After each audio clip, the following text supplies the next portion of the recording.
나중에 접속하라고 하는 공지창입니다. 계속 이 새로 고친 버튼을 누르시면 로그인 창이 뜹니다.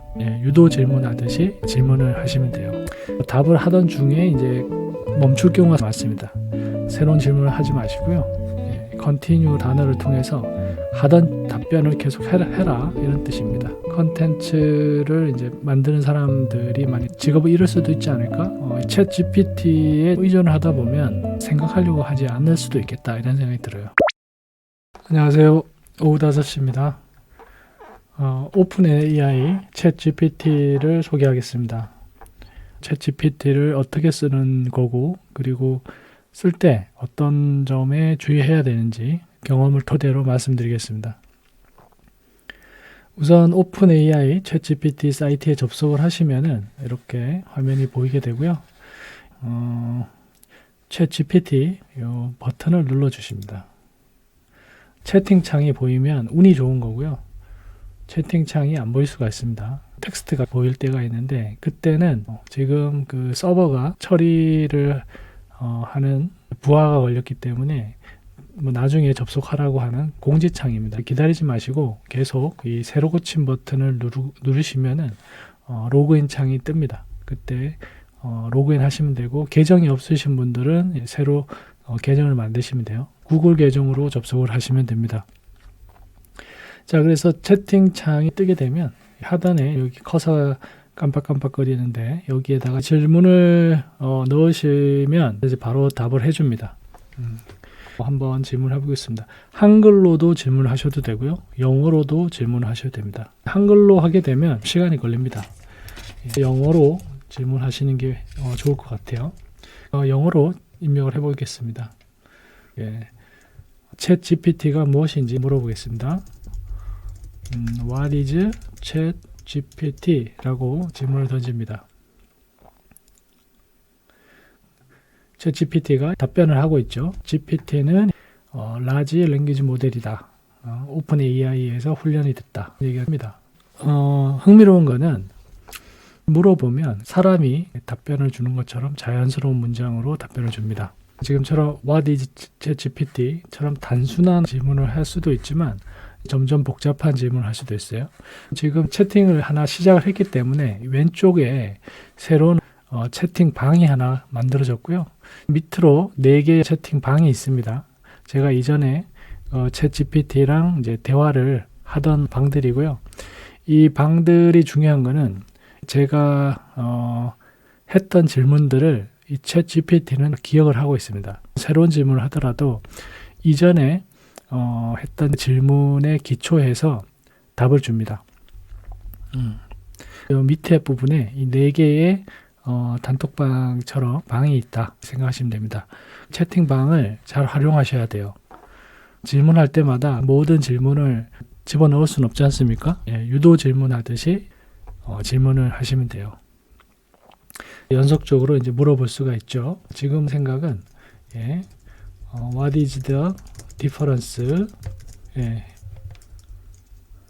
between Chat GPT and Google Search Engine? 제가 한번 물어보겠습니다. 챗 GPT하고 구글 검색 엔진하고 무슨 차이가 있는지 물어보는 겁니다. What is Chat GPT라고 일단 물었었고요. 챗 GPT에 대한 답을 했었고, 구글 검색 엔진과의 차이점을 설명을 해줍니다. 구글 서치는 이제 서치 엔진이다. 챗 GPT는 랭귀지 언어 모델이다. 구분을 하고 있습니다. 답변을 하게 되면 in summary, 요약하자면 하면서 정리를 해줍니다. 인터넷상에서 정보를 찾을 때는 구글이 좋고, 반면에 챗 GPT는 사람이 쓴 것 같은 텍스트를 생성할 때 좋은 도구다.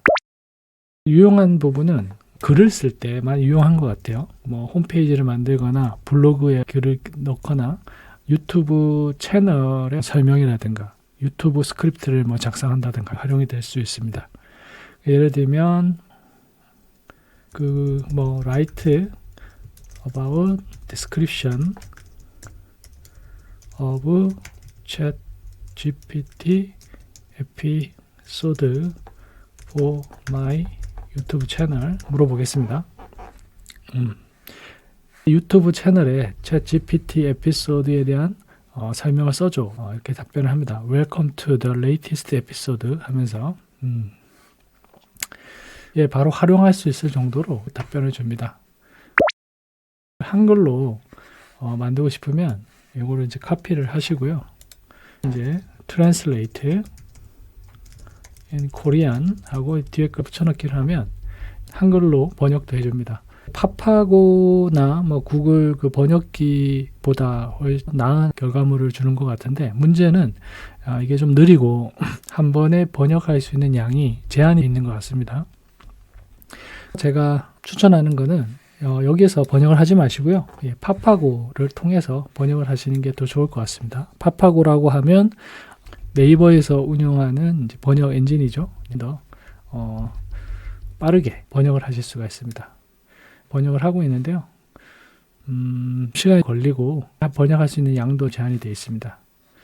저 같은 경우는 여러 가지 아이디어를 얻을 때 챗 GPT를 활용을 합니다. 예를 들면 게임 아이디어가 있다. 게임 씬을 디자인할 때 각 씬에 대한 아이디어를 얻을 수가 있습니다. 제가 좀 해보니까 문제는 답변이 틀에 박힌 것 같습니다. 얼핏 보면 신기하다라고 할 수 있지만 몇 번 해보면 스타일이 있습니다.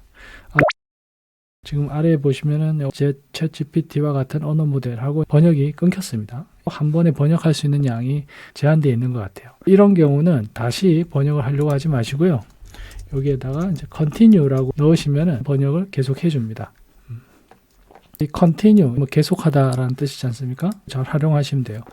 한 번에 답을 할 수 있는 텍스트가 정해져 있는지, 프로세스가 정해져 있는지, 답을 하던 중에 이제 멈출 경우가 많습니다.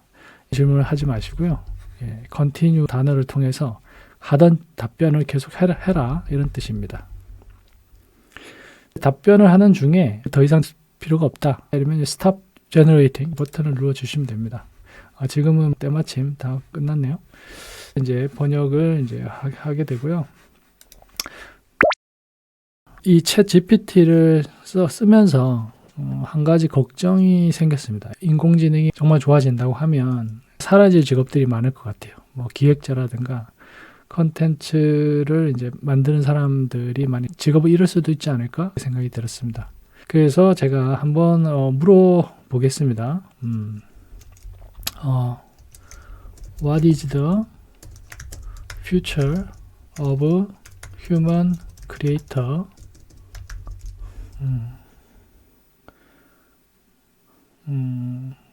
휴먼 창작자의 미래는 무엇입니까? 이렇게만 물으면 일반적인 답변을 줄 것 같아요. 그래서 제가 여기에다가 I worry about chat GPT replace human creator 이런 식으로 추가로 문장을 하나 더 달아주면은 이런 취지의 답변을 이제 줄 것 같습니다. 자, 그래서 보세요. 여기 보시면은 이제 챗 GPT와 같은 진보된 랭귀지 모델을 사용하는 시대에서 휴먼 크리에이터의 미래는 다음과 같습니다. 이렇게 쭉 설명을 하고 있습니다. 네.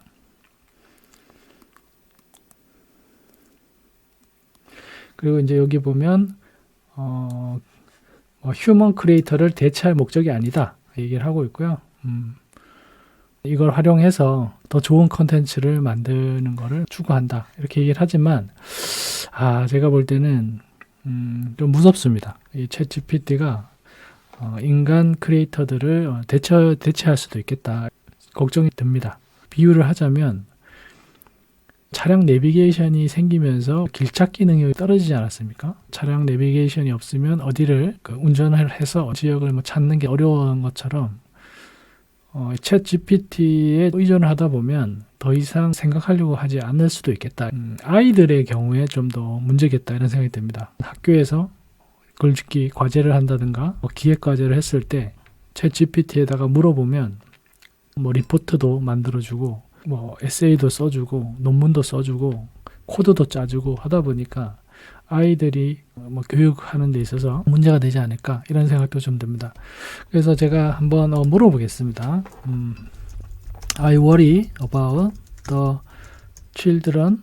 I worry about that children can lose their creativity.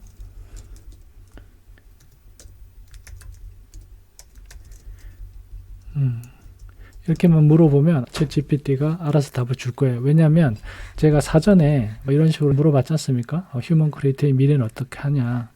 이런 문맥 속에서 여기 첫 문장에 그런 게 나오죠. 그래서 이해한다. 그죠? It is understandable. 그 챗GPT라 같은 랭귀지 모델 때문에 생기는 문제를 이해한다. However, 일종의 도구일 뿐이다. 툴이다. 이렇게 얘기를 합니다. 여전히 답변이 석연치는 않습니다. 게임이 많이 활성화되면서 우려를 많이 했던 것처럼 이걸 활용하면서 또 문제도 많이 생길 것 같고 장점도 있을 것 같습니다. 이 챗GPT를 활용하는 가이드라인이 있어야 될 것 같고요. 저는 믿습니다. 사람들이 크리에이티브하게 인간적인 작업을 할 수 있다고 믿습니다. 제가 끝나기 전에 하나 말씀을 드리면 챗GPT를 이제 처음 쓰게 되면 이제 계속 질문을 하고 싶으실 거예요. 한 1시간 정도 계속 질문을 하면은 더 이상 답변을 할 수가 없다고 나옵니다. 너무 많이 질문했다. 하루 정도 지나면 이제 다시 질문할 수 있는 상태가 되는데 이런 경우는 계정을 하나 더 만들어서 작업을 하실 수도 있죠. 그런데 이전에 했던 문맥은 사라지기 때문에 계정을 하나 만든다고 모든 게 해결되는 건 아니다. 말씀을 드릴 수 있을 것 같습니다. 이 챗GPT로 인해서 생기는 여러 가지 변화들, 우리가 주목을 해봐야 될 것 같습니다. 그리고 아직은 무료입니다. 이제 유료화가 될 수도 있겠다 이런 생각이 들고요.